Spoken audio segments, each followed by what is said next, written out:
किसी भी गुनहगार को बख्शा नहीं जाएगा। कानून अपनी पूरी शक्ति से, पूरी सख्ती से एक के बाद एक कदम उठाएगा।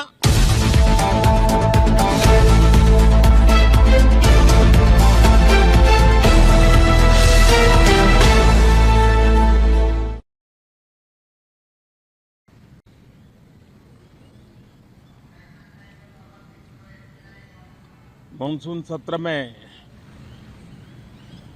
आप सबका स्वागत है।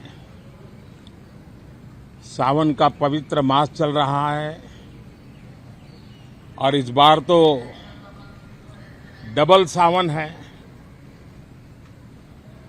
और इसलिए सावन की अवधि भी जरा ज़्यादा है और सावन मास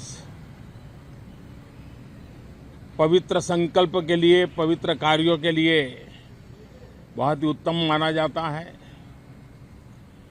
और आज जब लोकतंत्र के मंदिर में इस सावन के पवित्र मास में मिल रहे हैं तो ये लोकतंत्र का मंदिर ऐसे अनेक पवित्र कार्य करने के लिए इससे बड़ा उत्तम अवसर नहीं हो सकता है। मुझे विश्वास है कि सभी माननीय सांसद मिलकर के इस सत्र का जनहित में सर्वाधिक उपयोग करेंगे।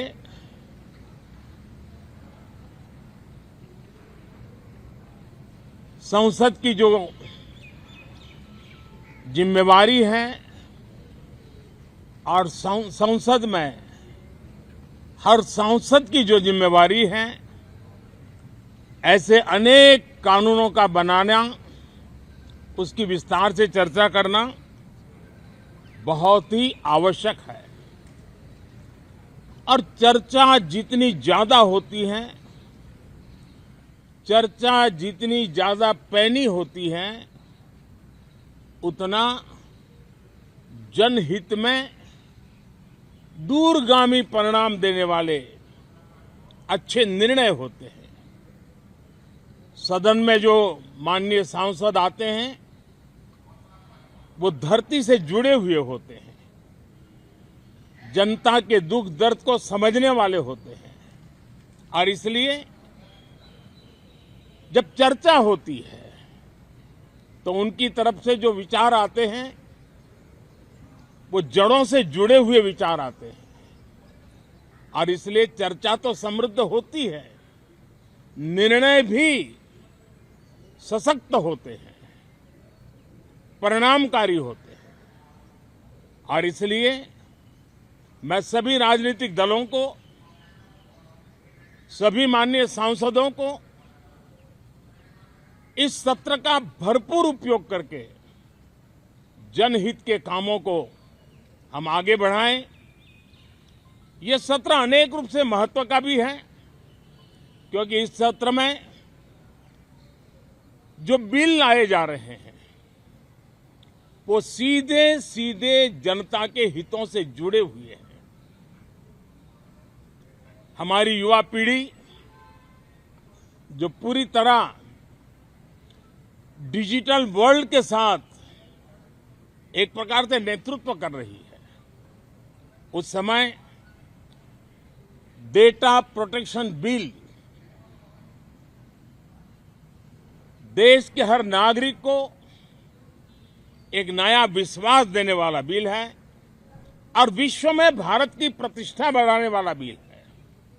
उसी प्रकार से नेशनल रिसर्च फाउंडेशन, ये बिल एनआरएफ नई शिक्षा नीति के संदर्भ में एक बहुत बड़ा अहम कदम है और इसका उपयोग अनुसंधान को बल देना, इनोवेशन को बल देना, रिसर्च को बल देना और हमारी युवा पीढ़ी जो विश्व के अंदर नए उपक्रमों के द्वारा विश्व का नेतृत्व करने का सामर्थ्य रखती हैं, उनके लिए बड़ा अवसर देकर के आ रही है। जनविश्वास बिल सामान्य मानवीय के प्रति भरोसा करना, अनेक कानूनों को डिक्रिमिनलाइज करना, इस मुहिम को आगे बढ़ाने वाला ये बिल, उसी प्रकार से जो पुराने कानून हैं उनको खत्म करने के लिए भी एक बिल में प्रावधान किया जा रहा है। हमारे यहां सदियों से एक परंपरा रही है कि जब विवाद हो तो संवाद से सुलझाया जाए। मीडिएशन की परंपरा हमारे देश की बहुत सदियों पुरानी है। उसको अब कानूनी आधार देते हुए मीडिएशन बिल लाने की दिशा में इस सत्र का बहुत बड़ा उपयोग है, जो अनेक विवादों से सामान्य मानवीय से लेकर के असामान्य संजोगों को भी मिल बैठकर के सुलझाने का एक मजबूत नींव बनाएगा। इसी प्रकार से डेंटल मिशन को लेकर के एक बिल जो हमारे डेंटल कॉलेजेस के लेकर मेडिकल के छात्रों के लिए एक नई व्यवस्था को आकार देगा। ऐसे अनेक महत्वपूर्ण बिल इस बार इस सत्र में संसद में आ रहे हैं। तब ये जनहित के हैं, ये युवा हित के हैं, ये भारत के उज्जवल भविष्य के लिए हैं। मुझे विश्वास है कि सदन में गंभीरतापूर्वक इन बिलों पर चर्चा करके हम बहुत तेजी से राष्ट्रहित के महत्वपूर्ण कदमों को आगे बढ़ाएंगे। साथियों, आज जब मैं आपके बीच आया हूं, इस लोकतंत्र के मंदिर के पास खड़ा हूं, तब मेरा हृदय पीड़ा से भरा हुआ है, क्रोध से भरा हुआ है। मणिपुर की जो घटना सामने आई है,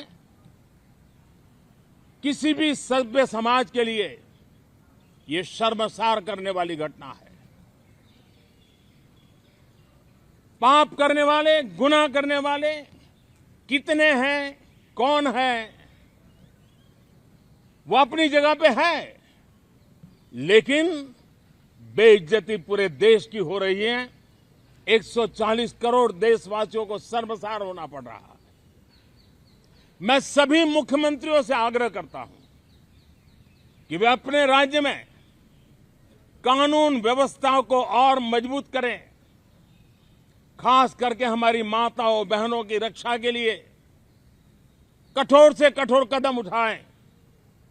घटना चाहे राजस्थान की हो, घटना चाहे छत्तीसगढ़ की हो, घटना चाहे मणिपुर की हो, इस देश में, हिंदुस्तान के किसी भी कोने में, किसी भी की राज्य सरकार में राजनीतिक वाद विवाद से ऊपर उठ करके कानून व्यवस्था का महात्म्य, नारी का सम्मान, और मैं देशवासियों को विश्वास दिलाना चाहता हूं, किसी भी गुनहगार को बख्शा नहीं जाएगा।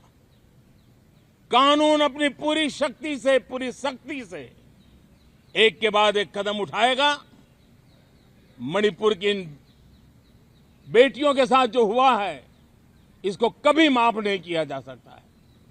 बहुत बहुत धन्यवाद दोस्तों।